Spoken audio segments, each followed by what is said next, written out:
True Grit Petite Syrah. There you go. It is dark. Me too. The coup de grace here.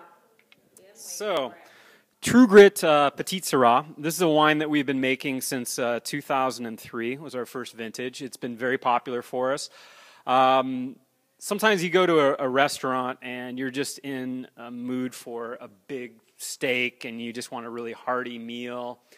And you need a wine to go with that, and this is certainly the wine that can stand up to anything when it comes to food. Yeah, the presentation's kind of like the iron fist in a velvet glove. There's an incredible amount of power with this wine. You look at the color; it's very dark. And Petite Syrah, it's a variety a lot of people aren't familiar with, so I think it's an opportunity to try something that's new and it's very exciting. We've been doing these wines at Parducci for Petite Syrah since the 1960s. We have a bottle of 65 that's still sitting over in the cellar, and it looks probably just as dark as it was when it went into the bottle. It has an amazing ability to age, but it's also very approachable early on when the winemaking is done in a very thoughtful manner. And we pay a lot of attention to the extraction of tannin, because with a small grape such as Petite Syrah, it makes a very big wine because it's actually the surface area of the skin versus the volume of the pulp. So a smaller berry when it comes to winemaking means more of an extracted and bigger style wine, thus more tannin as well.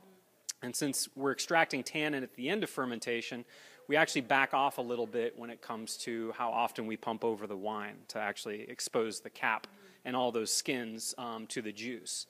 And so we want to be able to make a big, powerful style wine that's appropriate for Petite Syrah, but not have so much tannin that'll rip the enamel off your teeth or anything like that, which can be done with Petite Syrah.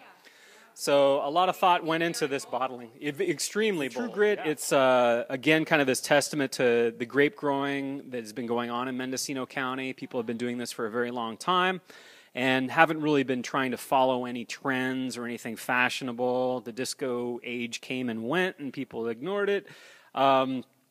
People are just knowing what they're doing out here, and I think this wine is really just a very hands-off approach to presenting the fruit that comes from the vineyard and in an incredibly powerful and age-worthy type of style. So this sees a little bit more oak because it can handle it.